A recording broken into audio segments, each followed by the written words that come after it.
another Mad Movie Mark movie review. Thank you for joining me in my review of the 1936 crime drama After the Thin Man. I plan on watching all 206 movies that have 100% fresh rating on Rotten Tomatoes. I will give them each a score of 1 to 10. After I watch them all and score them all, I will rank them from my least favorite to favorite. I started in the 1920s silent movie era, and I'm working my way to 2022. I'm currently on 1936, which is After the Thin Man.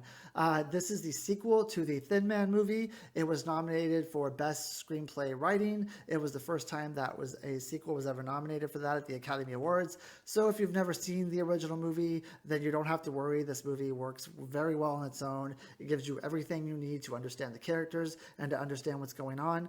I do wish I had seen the original movie, though, because I would have got a better backstory on the husband and wife duo, Nick and Nora. They have just great chemistry together. They play off each other very well. They play like tricks on each other. They are just a great husband and wife duo in a movie, and I wish I had seen that chemistry, come more to fruition in the first movie. But as we start this movie, we see Nick and Nora on a train going from New York to California. Nick is just beat. He's tired. He just wants to go home and lay down. He has recently retired from his job as a private investigator, and he just wants to live a nice, easy, retired life. So when he gets home, his plan is just to fall asleep. However, when they open the door, they are shocked to see that there is a surprise party going on in their honor. But they're even more shocked to see that no one there knows who they are.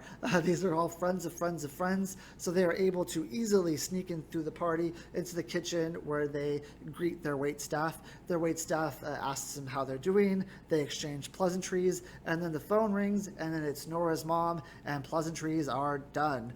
Nora's mom does not approve of Nick. She does not like Nick because she does not feel that his job as a private investigator was a top echelon type of job. She does not feel like she feels like it's below them, that she wished her daughter would have married someone who, was a little bit more important in the world than a private investigator. She asked him to come over for dinner since they just got home.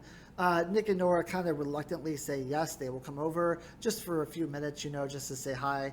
So when they get to Nora's mom's house, there's some other adults there, they're having a meeting. All these other adults there don't like him either for the same reason.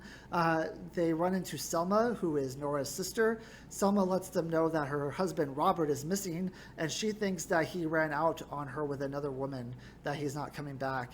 The family would like Nick to investigate this, even though they don't necessarily approve of what he's doing for a job.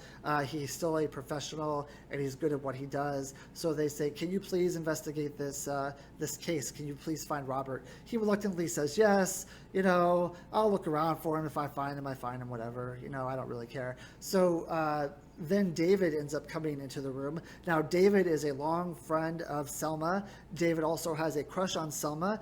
And, he doesn't necessarily say he wishes that Robert never comes back, but he is more than happy to take the role on as Selma's boyfriend / husband if the need arrives.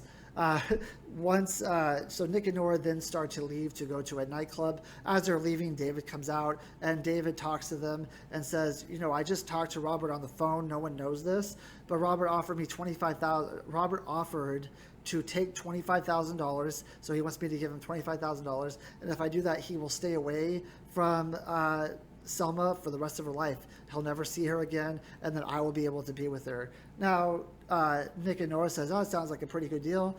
Why don't you take it? So Nick and Nora end up going to a nightclub, and when they go to the nightclub, they see Robert there, and they notice that he is kind of romantically involved with this dancer named Polly. They let Robert know that David is going to give him the money and that he must agree to stay away and never come back. So the money ends up getting exchanged, and then Robert goes back to where he lived with Selma. Selma sees him, and she immediately oh my God, where were you? I was so scared. I was so worried about you. I'm so happy you're home. And he basically says, I'm not staying here. I just came to get my stuff. So he gets his stuff, and then he leaves, and then he's shot. He's shot dead. David ends up running up to him. Selma's standing right there, and he's all like, "Oh my God, did you shoot him?" And Selma's all like, "He was trying to get away from me because she had a gun in her hand." He's like, "Give me the gun!" And then David takes the gun, and he goes and he throws it in a lake. And he's like, "Okay, they'll never know that Selma did this crime." But then Nick comes in, and Nick has a whole slew of different people who could have committed this crime. So the rest of the movie is basically him trying to put pieces together to figure out who did this crime. Could it have been Selma? Could it have been David, who was standing there as well? Or it could have been some of these people in the nightclub that Robert also knew, who also had motives to kill him. That's basically the movie. It's a whodunit. And I'm not going to go too much into this plot because it'll take a long time for me to kind of run over what happens.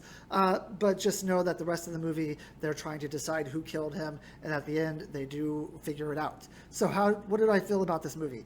I like this movie a lot. Like I said, I thought Nick and Nora were very good together. They played off each other perfectly. Nick was kind of the one who is like the joke teller. He tells a lot of dad jokes. And Nora is kind of the one who just stands there, and she's the one who takes the jokes in. He's the one that she jokes about. There's this particular scene in this movie where Nick is in an office, and he has all these people in this office who he believes might have committed the crime, and he's just sitting there on the phone. The lights go out, there's a lot of fighting, and you hear a gunshot going off, and Nick's just like on the phone, calm as can be, because he's seen this before. He knows all the like seedy people in town. He's not scared when things like this happen because he knows it's just going to blow over. I thought Nick's character in this movie was hilarious. He has really good dad jokes. He's kind of like a calm, collected person. Though this is also one of those movies. I'm running into a lot of these movies from this era where a lot of the jokes that happen are due to the fact that one of the characters is like drinking a lot or is an alcoholic. This movie is better than like Badeau Saved from Drowning, because he's not a dangerous drunk. He's not a mean drunk. He's not a destructive drunk. He drinks a lot, but he's like hilarious and he's funny. And I can forgive that a little bit more than I can a drunk who is just mean and crazy. But I also don't condone alcoholism in movies. There was a time when that was funny, but Nicolas Cage in Leaving Las Vegas might have kind of showed people that is not all that funny. That drinking is kind of a disease, and maybe we shouldn't tell people that drinking is okay on movies. But I thought the movie was good. The ending, I was very surprised personally by who the killer was, though I've heard other people say that they were not surprised by who the killer was, but I was surprised by it. I mean, really, it could have been anyone. And the person who is the killer, you wouldn't really think of them as a killer. So I was very surprised by it. I thought this was a funny movie. I thought it was paced well.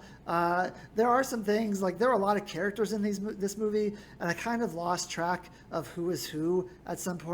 This kind of gave me the Black Hawk Down experience, where there's just so many names and so many people that I can't keep everyone straight. So when they're in the room and they're talking about, oh, you had this motive C, and you had this motive C, and this was your motive, and this was your motive, and they're throwing a lot of things at you really quickly, and I honestly could not keep up with it. At the end, I realized, who the killer is and what their motives were, but there's a lot of little players in this movie that also had motives, and at some point I had no idea who they were or what their motives were. But this is a fun movie. It's a funny movie, and I recommend anyone who just wants a nice whodunit, I recommend they go see it. I gave this movie an 8. Thank you. I hope you enjoyed it.